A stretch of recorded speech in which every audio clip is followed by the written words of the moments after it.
Hello everyone, welcome back to my YouTube channel. तो आज हम करने वाले हैं एनसीईआरटी क्लास 7th की हिंदी फर्स्ट चैप्टर। मैंने एक्सप्लेनेशन वीडियो डाल दी थी, तो आपने अगर नहीं देखी है तो मैं डिस्क्रिप्शन में लिंक डाल दूँगी, आप वहाँ से देख सकते हैं। ये टॉपिक है हम पंछी उन्मुक्त गगन के क्वेश्चन आंसर्स की। फर्स्ट क्वेश्चन देखते हैं। हर तरह की सुख सुविधाएं पाकर भी पक्षी पिंजरे में बंद क्यों नहीं रहना चाहते थे। यानी हर तरह की सुख सुविधाएं मतलब जैसे हम खुश रहते हैं, उसमें सारी सुख सुविधाएं, हमें सुविधा मतलब हमारी ज़रूरत, खुश रहने के लिए जितनी हमारी ज़रूरत होती है हमें सब कुछ मिल रहा है, फिर भी पिंजरे में क्यों बंद नहीं रहना चाहते हो पक्षी। तो इसका आंसर ये है, हर हर प्रकार की सुख सुविधाएं पाकर भी पक्षी पिंजरे में बंद रहना नहीं चाहते, क्योंकि उन्हें वहाँ उड़ने की आज़ादी नहीं है। हमने एक्सप्लेनेशन वीडियो में देखा था कि जो पक्षी है वो पिंजरे में इसलिए बंद नहीं रहना चाहते क्योंकि उनके पंख दिए हैं तो वो उड़ नहीं सकते, पिंजरे में बंद हो जाते हैं, तो वो उनको नहीं पसंद। वे खुले आसमान में ऊंची उड़ान भरना, नदियों झरनों का पानी बहता जल पीना, कड़वी नींबूरी खाना, पेड़ की ऊंची डाली पर झूलना, कूदना, फुदकना, अपनी पसंद के अनुसार अलग अलग ऋतुओं में फलों के दाने चुगना और क्षितिज मिलन ही पसंद है। यानी जो पक्षी है, हमने इंट्रोडक्शन वीडियो में इस चैप्टर के ये भी देखा था कि उनको क्या क्या पसंद है, तो उसमें यही बता रखा है कि उनको निम्बोरियाँ खानी है, कड़वी निम्बोरियाँ खानी है, उनको झरने का पानी पीना है, उनको अलग अलग ऋतुओं में अलग अलग दाने चुगने हैं और डाली और फुनगी पर झूलना है। यही कारण है कि तरह तरह की सुख सुविधाएं पाकर भी पक्षी पिंजरे में बंद नहीं रहना चाहते हैं। उनका जो अपना हैबिटेट है वो वहीं पे ही रहेंगे, दूसरी जगह क्यों रहना चाहेंगे वो। नेक्स्ट देखते हैं, नेक्स्ट क्वेश्चन। पक्षी उन्मुक्त रहकर अपनी कौन कौन सी इच्छाएं पूरी करना चाहते हैं। यानी हमने इसके चैप्टर के इंट्रोडक्शन वीडियो में भी देखा था कि उनको क्या क्या पसंद है।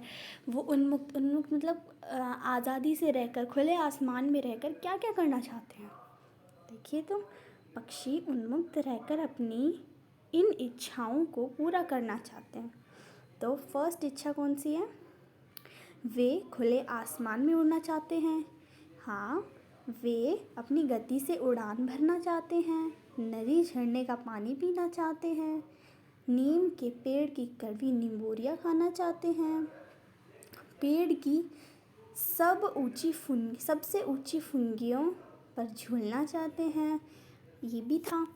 और वे आसमान में ऊंची उड़ान भरकर अनार के दाने रूपी तारों को चुगना चाहते हैं, क्षितिज मिलन करना चाहते हैं। ये जो पूरा आंसर इसका एकदम ठीक हो जाएगा। ये यूजुअली एग्ज़ाम में आता है 5 मार्क्स का। आप इसका ध्यान रखिए। ये जो सारी बातें हैं आपको ध्यान रखनी है। अगर आपने इंट्रोडक्शन वीडियो देखी है मेरी, या फिर कोई भी यूट्यूब चैनल की इंट्रोडक्शन वीडियो, या आपने अच्छे से चैप्टर को पढ़ा है, तो आपको ये सब चीज़ आनी चाहिए आपको।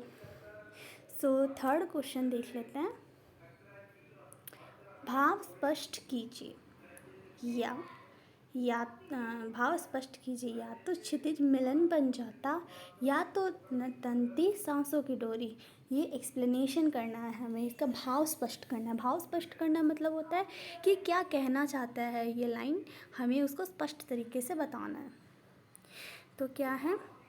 इस पंक्ति में कवि पक्षी के माध्यम से कहना चाहता है कि यदि मैं स्वतंत्र होता तो उस सहीन क्षितिज में मेरी होड़ हो जाती।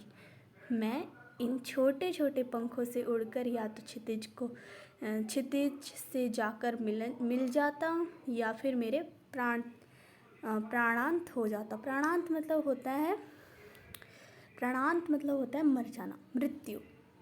ठीक है।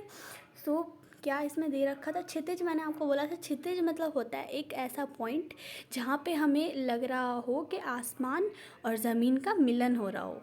ठीक है, बहुत दूर से ऐसे दिखाई देता है कि पृथ्वी, सॉरी, आसमान और जो ज़मीन है वो मिल रही है, एकदम जॉइंट सी हो गई है, छोटी छोटी छोटी छोटी हो के एकदम पॉइंट पे मिल रही है, वो देखते हैं ना, उसको क्षितिज बोलते हैं। तो जो पक्षी हैं ये कह रहे हैं इसमें कि जो क्या तो वो क्षितिज को पा लेते या फिर उड़ते उड़ते छोटे छोटे पंखों से या तो अपने प्राण ही त्याग देते। सो ये था क्वेश्चन नंबर 3। तो क्वेश्चन नंबर 4 देखते हैं।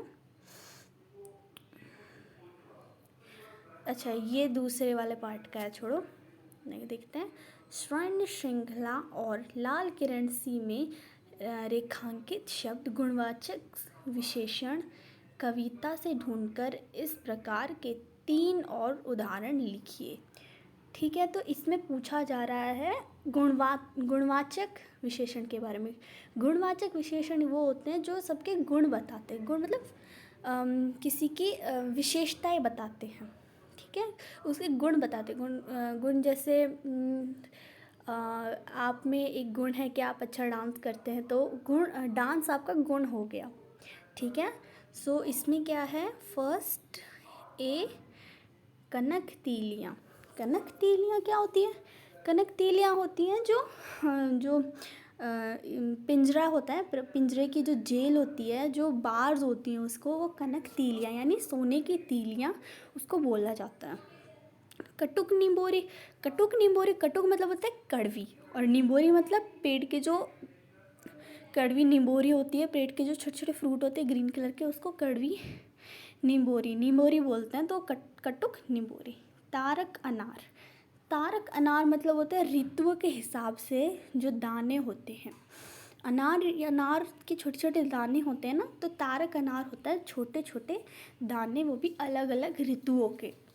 जैसे गर्मी में कोई और दाने मिलते हैं, गर्मी में गेहूं के दाने मिलते हैं, और सर्दियों में जौ के मिलते हैं। सो ऐसे तारक अनार के दाने वो खाना चाहते हैं।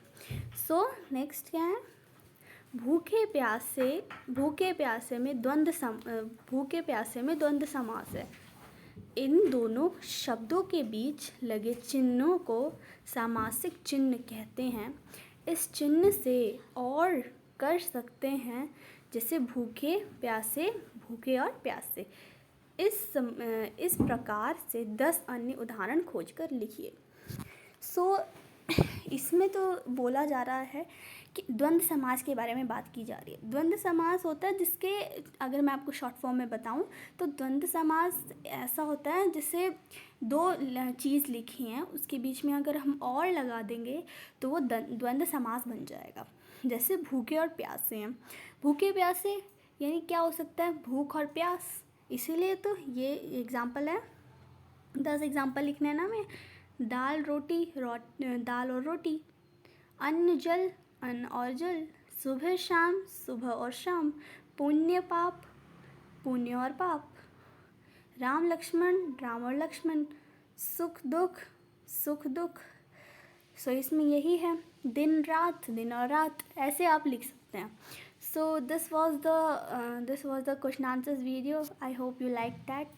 Please write in comment section if there are any queries. Thank you for watching. Bye guys.